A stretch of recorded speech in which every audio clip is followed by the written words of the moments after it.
नंद बाबा को याद आई कि मैंने अभी कंस का वार्षिक कर नहीं दिया है, टैक्स।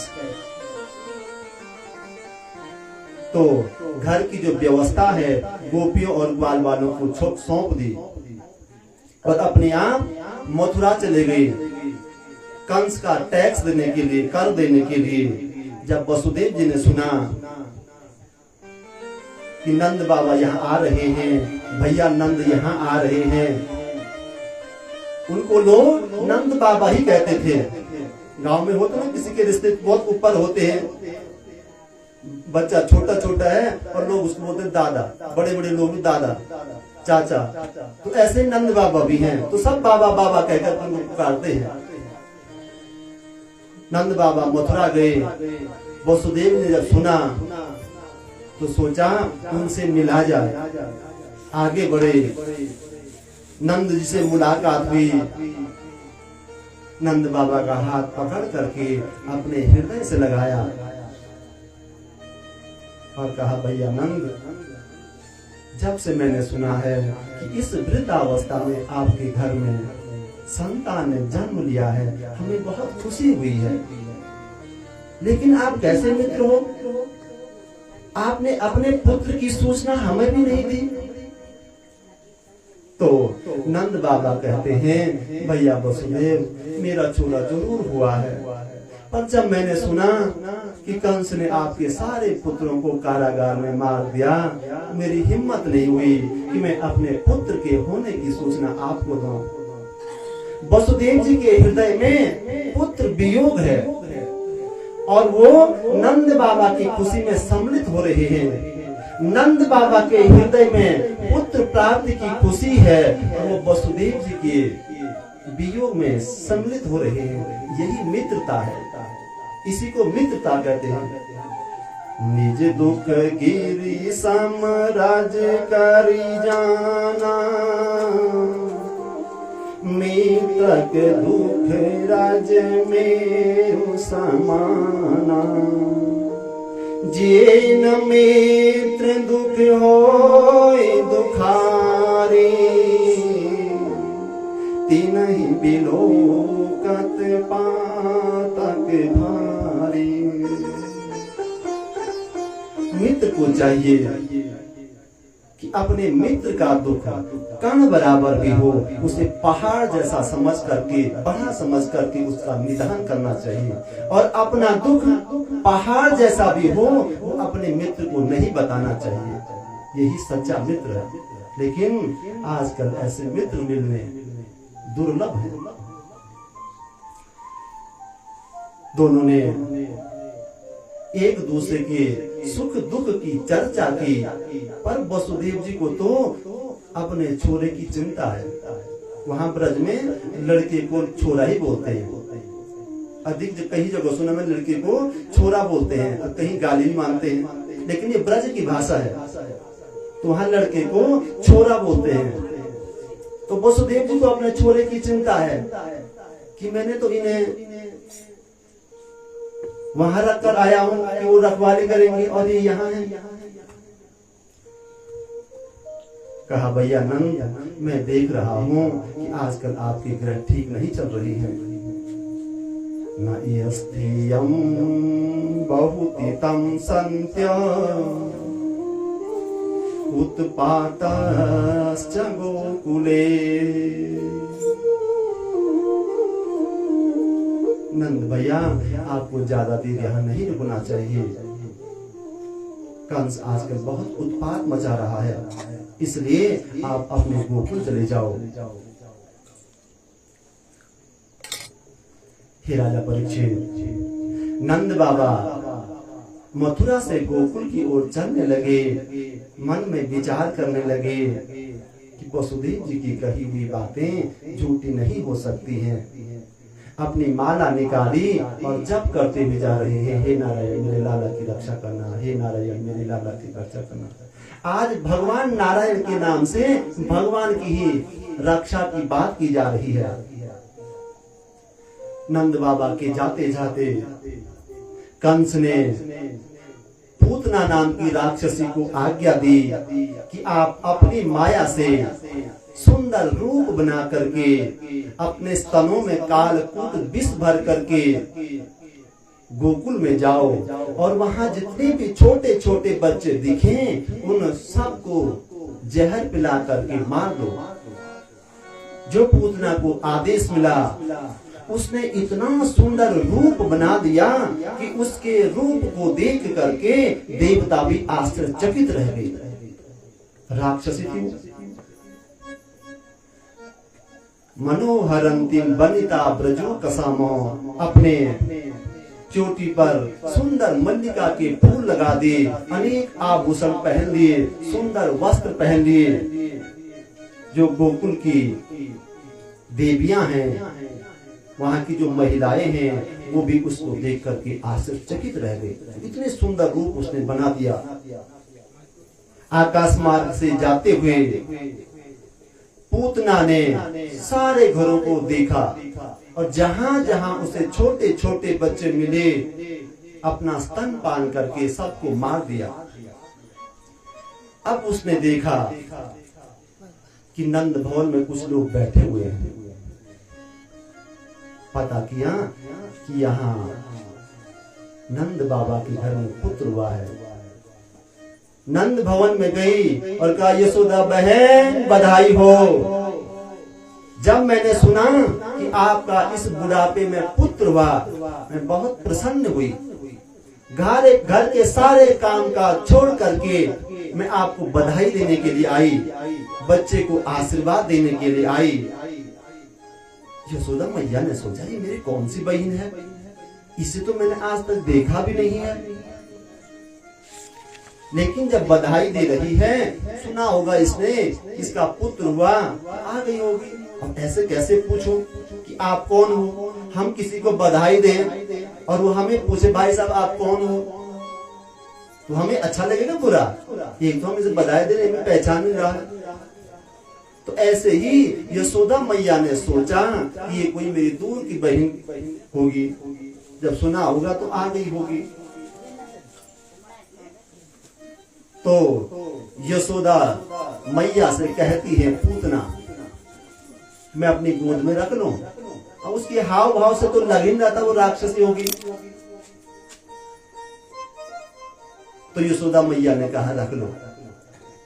गोदी में रखा। यशोदा मैया थोड़ा गई होगी चाय वाय बनाने के लिए, घर के और काम करने के लिए, तो उसको मौका मिल गया। जो ही भगवान को उसने गोदी में रखा, क्यों ही भगवान की दृष्टि उस पर पड़ी। भगवान ने सोचा, ओहो मौसी जी आई हैं। पूतना को देख करके भगवान श्री कृष्ण ने अपने नेत्र बंद कर दिए।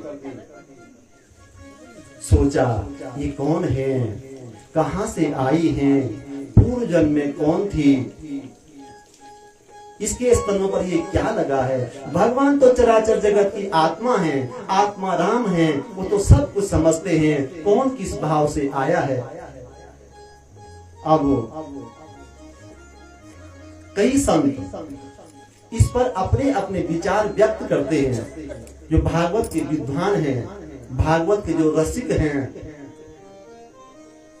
उन्होंने इस पर अपने विचार व्यक्त किए हैं, अपने भाव प्रकट किए हैं कि भगवान ने नेत्र बंद क्यों किए। एक संत कहते हैं कि प्रभु सोचते हैं कि हम तो आए थे दुष्टों का विनाश करने के लिए, और इस काम की शुरुआत पूतना मौसी से ही करनी पड़ेगी। अब इतने बड़े कार्य का शुभारंभ हो रहा है, तो सबसे पहले मंगलाचरण करें और फिर शरीर करें। तो भगवान ने नेत्र बंद करके मंगलाचरण करना शुरू किया। एक संत कहते हैं कि प्रभु ने सोचा कि हम तो आए थे ब्रज में माखन मिश्री खाने, माखन मिश्री का स्वाद तो चखा नहीं, और यहाँ पूतना मौसी आ गई जहर पिलाने।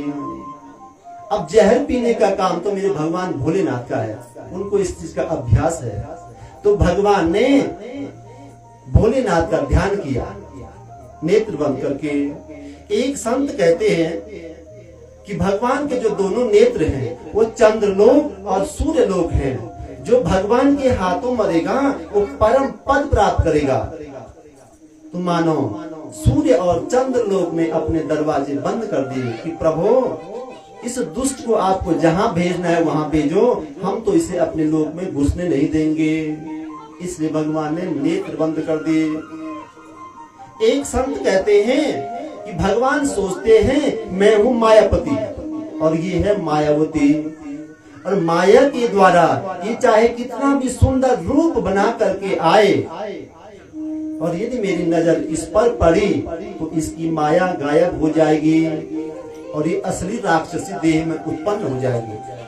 और जब असली राक्षसी देह में उत्पन्न हो जाएगी तो घर में भगदड़ मच जाएगी और घर का जो सारा मजा है वो किरकिरा हो जाएगा।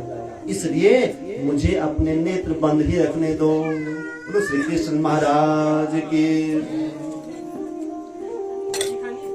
एक संत कहते हैं कि भगवान ने नेत्र इसलिए बंद किए कि भगवान ने सोचा मैंने आज तक बड़ी बड़ी तपस्विनी तेजस्विनी माताओं का स्तनपान किया है, कौशल्या मैया, अदिति मैया, देवकी मैया, यशोदा मैया, और पहली बार एक हत्यारन का दूध पीना पड़ रहा है। तो जैसे माँ अपने छोटे बच्चे को कहती है, कोई कड़वी दवा होती है कि बेटे आंख बंद कर ले, घटक से घट मार दे, तो भगवान ने सोचा ये कड़वा घूट मैं नेत्र बंद करके पी लेता हूँ। तो भगवान ने नेत्र बंद कर दिए। एक संत कहते हैं कि नेत्रों से नेत्रों का सम्मेलन होता है, और मेरे ठाकुर जी के नेत्र तो इतने चंचल हैं जो एक बार देख ले, जिसकी नजर एक बार मिल जाए तो वो भगवान का हो जाता है। तो भगवान को लगा यदि मेरे नेत्र इसके नेत्रों से मिल गए तो इसको मुझसे प्रेम हो जाएगा, और इसको मुझसे प्रेम हो जाएगा तो फिर ये मुझको मारना छोड़ देगी। अब जब ये इसको मुझे मारना छोड़ देगी तो मेरे जो मित्र हैं छोटे छोटे, उन पर आफत आ जाएगी। इसलिए भगवान ने अपने नेत्र बंद किए। एक संत कहते हैं कि प्रभु कहते हैं दृष्टिपात उस पर करो जो सुपात्र हो, कुपात्र पर दृष्टि करोगे तो सृष्टि बिगड़ जाएगी। भद्रम कर्णेभिः शृणुयाम देवः भद्रम पश्ये, अच्छा देखो और अच्छा सुनो। भगवान ने सबसे पहले उसका दूध पिया, जब दूध समाप्त हुआ तब विष पिया, और जब विष समाप्त हो गया तो अब उसके प्राणों को ही पीना शुरू कर दिया। जब प्राण खिंचने लगे, मर्म स्थानों पर भयंकर वेदना होने लगी, पूतना के प्राण निकलने लगे, तो भयंकर चीत्कार करती हुई चिल्लाई, सामुंच बुंचाल इन प्रभासनी निष्पीड्यमाना अखिल जीव मर्मणि विवृत्य नेत्रो चरणों भुजो मुहु प्रस्वीन गात्रा क्षिपति रुरुदह। मुंच मुंच बेटा छोड़ दे मेरे प्राण निकल गए। भगवान ने कहा मौसी मैं छोड़ने वाला नहीं हूँ। अपने राम जल्दी से पकड़ते नहीं हैं, और जब अगर किसी को पकड़ दिया तो फिर जल्दी से छोड़ते नहीं हैं। बोलो श्री कृष्ण महाराज की। पूतना भगवान को लेकर के भाग गई, और जब भगवान ने उसके सारे प्राणों को खींच लिया तब विशाल विकराल देह धम से जमीन पर गिर गया। बोलो नंद के लाला की जय। पूतना के गिरने से धरती हिल गई, दसों दिशाएं उसके चीख पुकार से गूंज उठी। अब जब यशोदा मैया ने ये आवाज सुनी डर गई कि इतनी भयंकर आवाज कहां से आई, कहीं मेरा लाला डर तो नहीं गया। जब पालने के पास पहुंची तो पालना सुना, हे भगवान कहां गया, कौन लेके गया।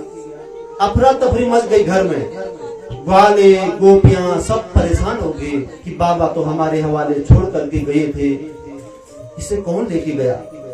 जब दूर तक गए देखा भयंकर देह शरीर पूतना का गिरा हुआ है, और उस पर मेरे ठाकुर जी खेल रहे हैं। बोलो नंद की लाला की। जैसे तैसे भगवान को पूतना के शरीर से नीचे उतारा। मैया का हृदय बहुत दुखने लगा कि मेरे बच्चे को चोट लग गई होगी। जब दूध पिलाया, स्तन पान किया, जब भगवान ने दूध पिया, तब यशोदा माँ की सांस आई कि अब ठीक है। पर सब सोच रहे हैं कि ये पूतना के शरीर तक कैसे पहुंच गया, क्योंकि पूतना तो भयंकर शरीर बना रखा था, पहाड़ जैसा। इतना छोटा बच्चा ये कैसे पहुंच गया। सब अपना अपना दिमाग लगा रहे हैं, अपनी अपनी बुद्धि लगा रहे हैं। कोई कह रहा है ये मर कैसे गई। तो एक ने कहा मैया ये तेरे छोरे को लेकर भाग रही होगी और ठोकर लगी होगी तो गिर गई होगी।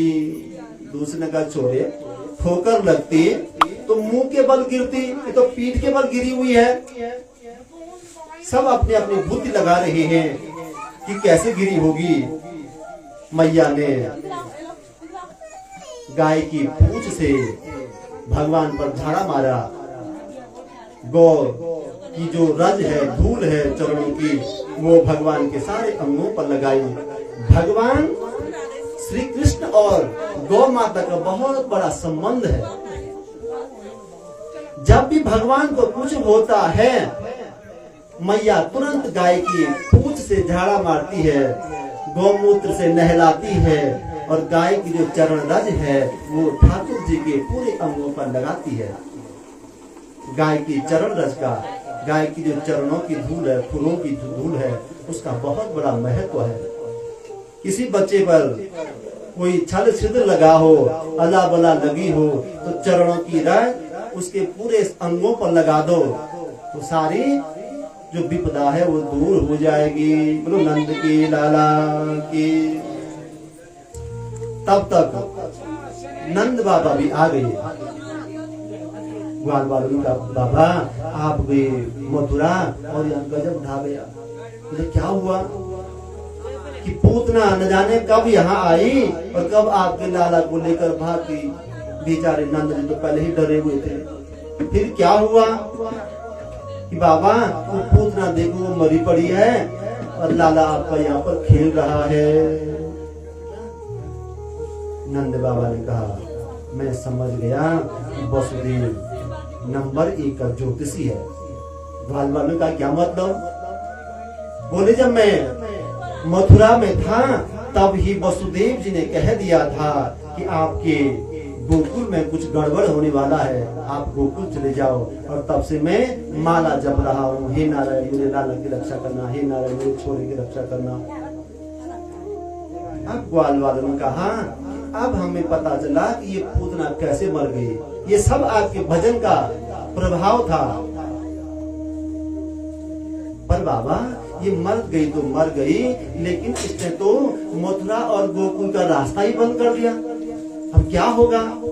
तो नंद बाबा ने सबको आदेश दिया कि जाओ सब अपने कुलाड़ी फरसे जो है वो ले आओ और इसकी जो लंबी लंबी भुजाएं हैं उनको काट दो और इसके ऊपर डाल दो। जितने पेड़ जितने वृक्ष टूटे हुए हैं इसके ऊपर डाल करके आग लगा दो।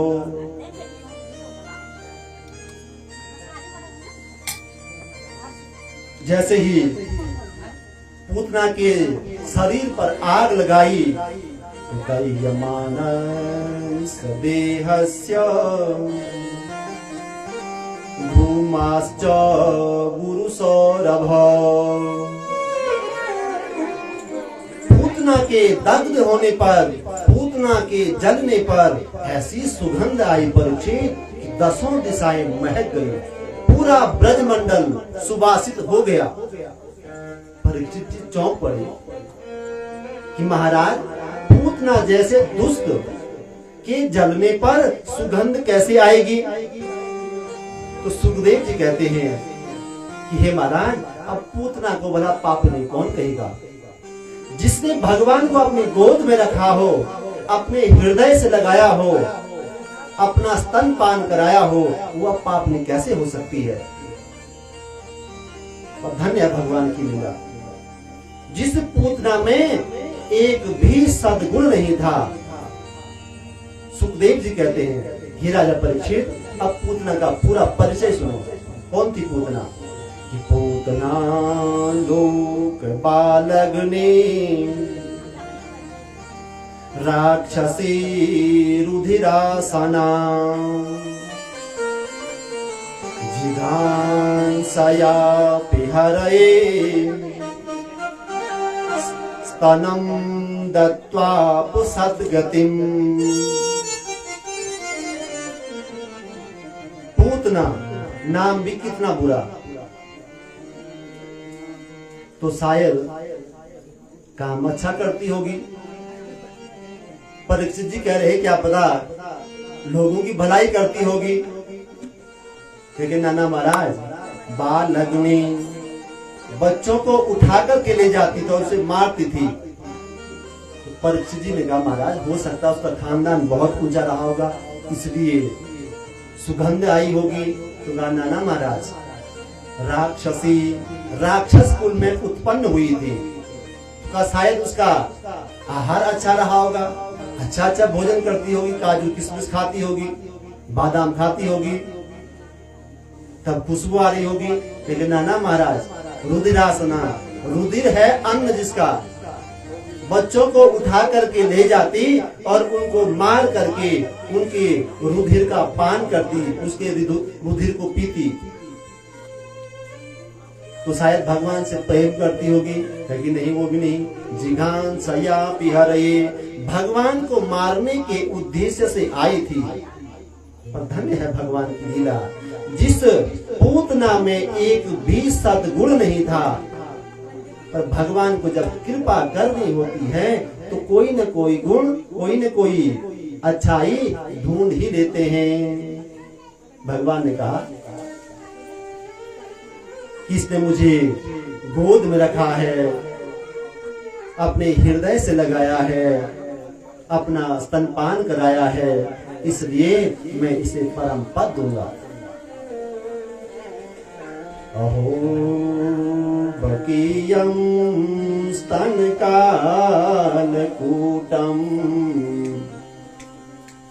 जिघांसया पाययदप्य साध्वी लेभे गतिं धात्युचितां ततोऽन्यम् कं वा दयालुं शरणं ब्रजेम। भगवान ने कहा, इसने मुझे अपनी गोद में रखा, अपने हृदय से लगाया, अपना स्तनपान कराया, इसलिए लेभे गतिं धात्र्युचितां ततोऽन्यम्, मैं इसे अपनी माँ यशोदा के समान ही धात्र्योचित गति दूंगा, परम पद दूंगा। अब कौन अभागा होगा जो ऐसे कृपालु की, ऐसे दयालु की शरण में न जाना चाहता होगा, जो पूतना में दोष न देख पाया, जो भगवान को मारने के उद्देश्य से आई थी, वो भला अपने भक्त में कैसे दोष देखेगा। मेरे गोपाल से निराला इस दुनिया में कौन हो सकता है। मेरा गोपाल गिरधारी जमाने से निराला है, मेरा गोपाल गिरधारी जमाने से निराला है, मेरा गोपाल गिरधारी जमाने से निराला है, मेरा गोपाल गिरधारी जमाने से निराला है। न गोरा है न काला है, न कूका है न काला है, मेरा गोपाल गिरधारी जमाने से निराला है।